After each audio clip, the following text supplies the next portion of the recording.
Há almas que nascem destinadas a viver na fronteira entre dois mundos, carregando em si o peso insuportável de uma vocação que as arranca violentamente do conforto das convenções humanas para lançá-las nos abismos da eternidade. Brígida Bergsdotter foi uma dessas almas atormentadas pela sede do absoluto, uma mulher que experimentou em sua própria carne o dilema fundamental da existência cristã: como conciliar o amor ao mundo com o amor a Deus, como servir simultaneamente à terra e ao céu sem trair nenhum nem outro. Nascida em 1303 nas terras geladas da Suécia, numa família onde o sangue nobre corria nas veias como uma herança tanto de privilégio quanto de responsabilidade, Brígida cresceu sob o peso de uma profecia que a marcaria para sempre.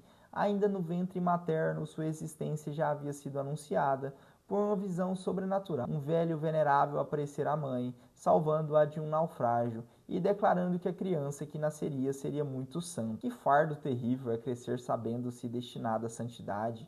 Que angústia deve ter habitado o coração daquela menina ao perceber que sua vida não lhe pertencia inteiramente, mas estava hipotecada a um chamado divino que ela ainda não compreendia. Aos 10 anos, o destino bateu à sua porta com a força de uma revelação que a marcaria para sempre. Durante um sermão sobre a paixão de Cristo, algo se rompeu na alma infantil de Brígida. Naquela noite, Cristo apareceu-lhe pendente da cruz, as chagas abertas, jorrando rios de sangue, numa visão de tal realismo que a criança, tomada de horror e compaixão, exclamou: Ó Senhor, quem vos maltratou assim? A resposta do crucificado ecoaria em sua consciência pelo resto da vida: aqueles que desprezam meu amor, isto é, aqueles que transgridem as minhas leis e são ingratas ao amor incomensurável que tenho por eles. Que peso insuportável para uma alma de 10 anos a partir daquele momento. Brígida carregaria em si a consciência aguda do sofrimento divino, a percepção dolorosa que cada pecado humano era um novo cravo nas mãos de Cristo. Como poderia ela viver normalmente, casar-se, ter filhos, desfrutar dos prazeres da vida aristocrática quando sabia que cada momento de descuido espiritual era uma traição ao amor crucificado? E, no entanto, a providência quis que ela experimentasse plenamente a condição humana antes de entregá-la inteiramente ao divino.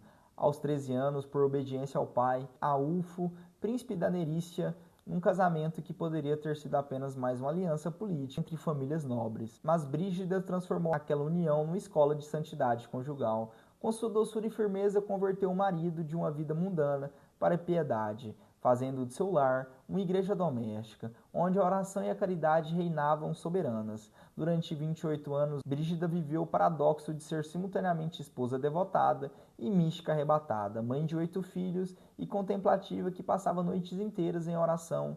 Como conciliar essas duas vocações aparentemente contraditórias? Como amar plenamente um homem terreno, quando o coração já estava prometido ao esposo celestial? Brígida resolveu essa tensão, transformando seu amor humano em degrau para o amor divino, fazendo sua maternidade uma participação na maternidade universal de Maria, convertendo cada gesto doméstico numa oração. Mas o sofrimento, esse grande mestre da alma humana, não tardou a visitá-la. 2 de seus filhos morreram na infância, outros 2 pereceram em viagem à Terra Santa. Que noite de agonia deve ter passado essa mãe, questionando a providência, lutando contra a revolta que nasce naturalmente no coração humano diante da injustiça aparente dos sofrimentos dos inocentes. E, no entanto, cada dor a aproximava mais do crucificado, cada lágrima derramada pelos filhos mortos a unia mais intimamente às lágrimas de Maria ao pé da cruz. A morte de Ulfo, após uma peregrinação a Santiago de Compostela, marcou o fim do primeiro ato do drama espiritual de Brígida. Viúva aos 46 anos, ela enfrentou a escolha definitiva: permanecer no mundo como uma nobre viúva respeitável ou entregar-se inteiramente ao chamado que ecoava em sua alma desde a infância. A decisão foi radical, como são todas as decisões verdadeiramente espirituais. Distribuiu seus bens aos pobres, vestiu o hábito penitencial e retirou-se para o mosteiro cistercense de Alvastra. Foi ali, na solidão do claustro, que as revelações divinas começaram a jorrar de sua alma como uma fonte inesgotável. Durante anos, Brígida ditou aos seus confessores as visões que recebia, diálogos místicos entre pessoas da Trindade, revelações sobre os mistérios da vida de Cristo, profecias sobre o destino da Igreja e da Europa. Que tormento deve ter sido para ela distinguir entre as vozes autênticas do céu e as possíveis ilusões de sua própria imaginação.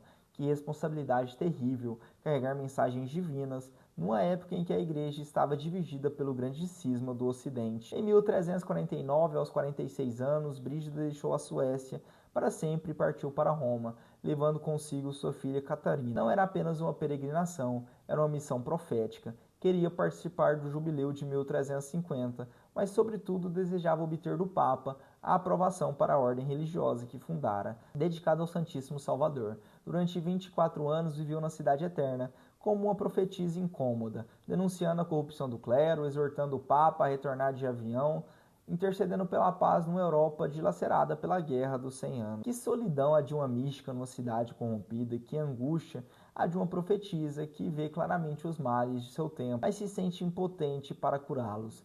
Brígida vivia na pobreza, mendigando às portas das igrejas, mortificando seu corpo delicado com jejuns e penitências, enquanto sua alma ardia no fogo das revelações divinas. Às sextas-feiras pingava gotas de cera fervente numa ferida para participar fisicamente do sofrimento de Cristo, gesto que revela a intensidade quase patológica de sua identificação com a paixão. Aos 70 anos, empreendeu sua última peregrinação à Terra Santa, como se quisesse tocar com as próprias mãos os lugares onde o amor se fez carne. No retorno, contraiu a febre que levaria à morte. Durante o ano inteiro, agonizou em Roma, oferecendo seus sofrimentos pela conversão dos pecadores e pela unidade da Igreja. Morreu em 23 de julho de 1373, nos braços de sua filha Catarina, sussurrando orações e vendo visões celestiais até o último suspiro. A vida de Santa Brígida é um romance dostoievskiano, escrito pela própria providência, a história de uma alma dividida entre o amor humano e o amor divino, entre a vocação terrena e a vocação celestial, entre a felicidade possível e a santidade necessária. Ela prova que a santidade não é fuga do mundo, mas transfiguração do mundo, não é negação da humanidade, mas divinização da humanidade. Em sua existência atormentada e luminosa, vemos refletido o drama de toda a alma cristã, o chamado inescapável a ser mais do que humana, a participar da própria vida divina, mesmo que isso custe o sacrifício de tudo o que é doce e familiar nesta terra.